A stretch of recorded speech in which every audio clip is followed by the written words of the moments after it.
Donc Arnaud, chargé de mission au parc, chargé de mission sur des questions de biodiversité et agro-environnement, agri-environnement. Le parc Périgord-Limousin, c'est aussi un territoire d'élevage. Et parmi les missions, donc elles sont diverses, on s'intéresse aux prairies, parce que c'est une surface importante sur le territoire du parc. Dans les programmes que déploie le parc sur les prairies, sur ces prairies naturelles, la diversité floristique, il y a cette mesure agro-environnementale. Et puis aussi ce concours prairies fleuries que l'on fait parfois avec un format agriculteur et parfois avec un format lycée agricole. Pourquoi un lycée agricole ? Parce qu'évidemment, ce sont des futurs exploitants et qu'ils aient déjà eu une approche, une écoute de cette notion de la diversité floristique, de ce que mangent leurs animaux, de ce qu'est une prairie naturelle, ses fonctionnalités, ses enjeux, ses qualités, mais aussi ses défauts. Ce moment d'échange avec les étudiants est bien pour le chargé de mission que je suis, qui s'enferme parfois dans une sphère administrative. Donc là, il est chahuté par ses étudiants, on va dire des étudiants qui posent plein de questions. Et puis pour ces étudiants, parce qu'eux peut-être auront ce même chahut ou ces mêmes graines qui auront germé un jour dans leur esprit.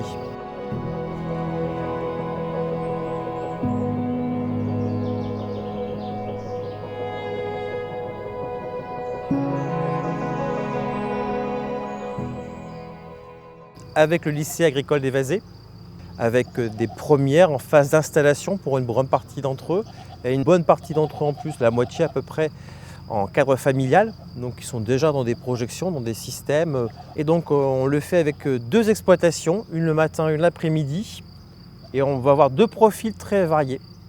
Un profil ce matin d'une ferme plutôt grande taille, 250 hectares, 1500 moutons, des tracteurs, des bâtiments, mais un exploitant qui a beaucoup de réflexion, qui a beaucoup de logique, qui sait se remettre en cause. Et puis un modèle très différent finalement, là une petite exploitation, 70 mères, chèvres moutons, une trentaine d'hectares, donc tout en vente directe. Mais là aussi beaucoup de réflexion, beaucoup d'engagement et il y a une belle complémentarité entre ces 2 modèles et notamment pour les étudiants.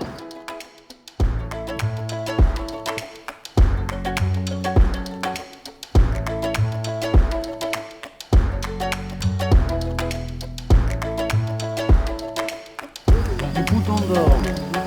Alors ça, C'est l'hiver. alors disons, oui, vous mettez dans quoi? Même autour des râteliers. Tu vas plus vite trouver de l'ortie que de la paradelle. Ça se peut du coup, ça s'explique comment?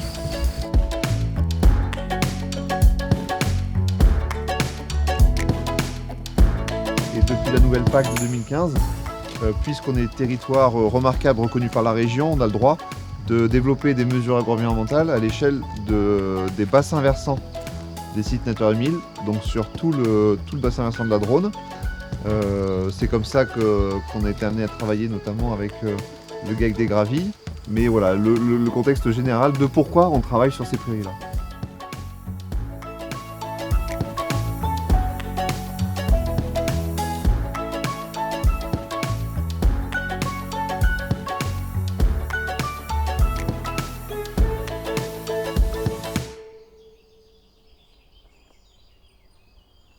C'est une parcelle qui est, on va dire, quasiment comme la plupart de nos prairies, qui est à la fois, on va dire, prairie dite naturelle, qui a de l'eau, qui a des zones humides, qui a des parties plus sèches, qui a des parties ombragères.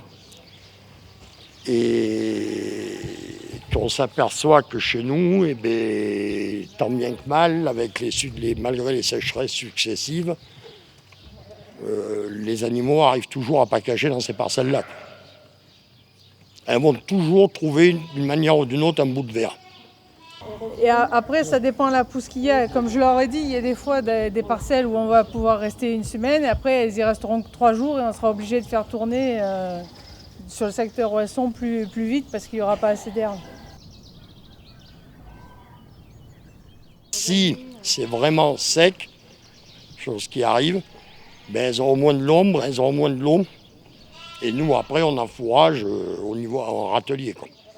Ça va peut-être sûrement perturber quelques-uns. Il n'y a aucun azote, aucun engrais minéral, aucun amendement, rien n'est amené sur les parcelles. On laisse les prairies à l'état naturel.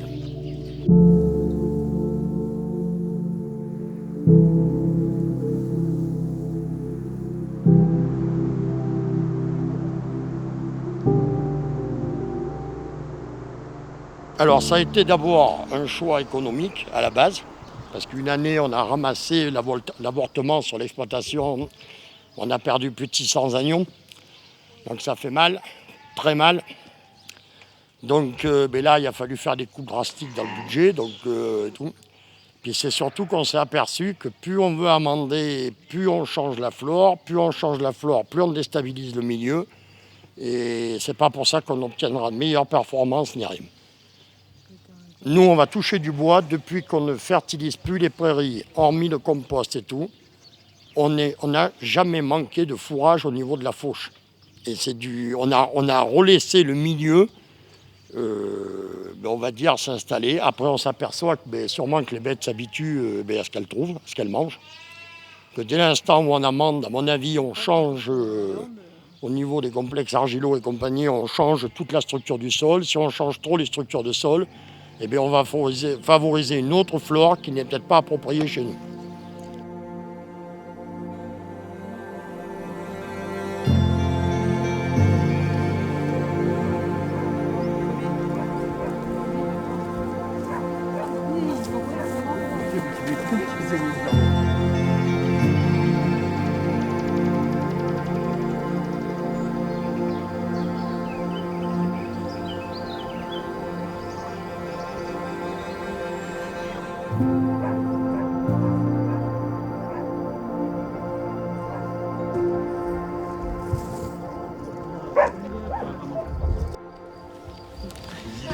Je te colle. Oui, dans l'ensemble, oui, on va sûrement réduire le troupeau de chèvres, petit à petit augmenter le troupeau de brebis. C'est déjà ce que j'ai fait moi quand j'ai repris. Ma mère était à 60 chèvres et 40 brebis, moi je suis passé à 70 brebis, 40 chèvres.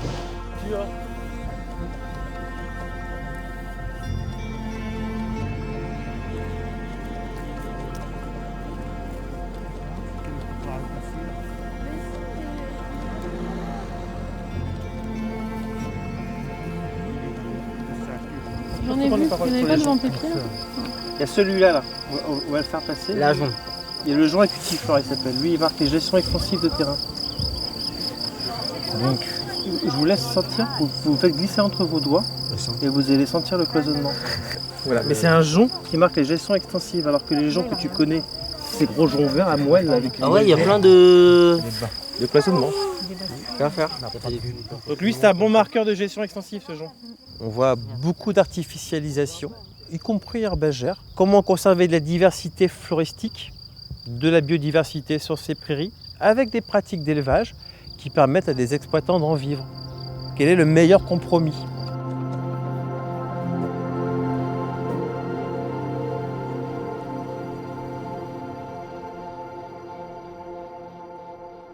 Je suis éleveur de chèvres et de brebis laitières. Moi, j'ai 30 ans et j'ai repris la ferme de ma mère. L'exploitation aujourd'hui, elle est gérée par moi-même et ma compagne. On ne fait que de la vente directe, donc on travaille sur des marchés, sur des magasins de producteurs.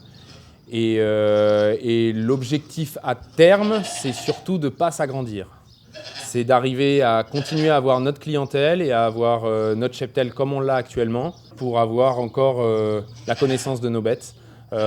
Pour avoir la connaissance de la nature, pour avoir du temps pour nous, pour le privé et comme pour avoir du temps pour s'occuper aussi vraiment des bêtes qui vont pas bien. Et on veut garder cette autonomie alimentaire qu'on a réussi à avoir depuis 2017, depuis mon installation du coup, parce que c'est primordial de ne pas dépendre d'autres structures qui souvent n'ont pas du tout les mêmes philosophies de travail que nous. Moi, mon objectif premier quand j'ai pris cette ferme, c'était de préserver ce lieu.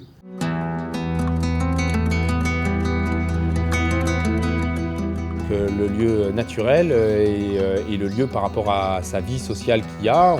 Ma sœur vit également sur le lieu aussi.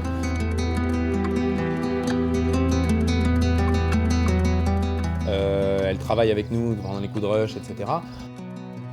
Il y a une entraide et j'essaye de pratiquer la même entraide avec mes animaux et avec la nature.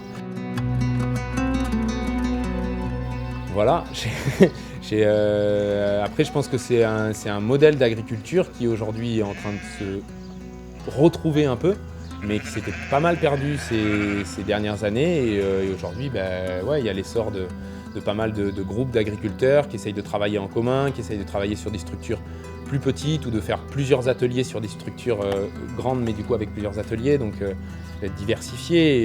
Et je pense que c'est vraiment important. Ces mesures-là, ces mesures agro-environnementales herbagères, elles sont proposées sur l'intégralité de l'ensemble du parc. Pourquoi tout le parc? Parce que tout simplement, ce territoire d'élevage, il y a un enjeu herbager, il y a un enjeu de diversité floristique. Une diversité floristique qui marque aussi la typicité d'un territoire. Certaines plantes que l'on a ici, on ne va pas les retrouver ailleurs et vice-versa. Certaines de ces plantes vont avoir des noms occitans. Le petit trèfle, ils appellent ça le trifoulet par exemple. Et donc ça va sur du social. Donc c'est important qu'ils conservent aussi ce patrimoine herbager, et dans le meilleur compromis économique pour eux en fait.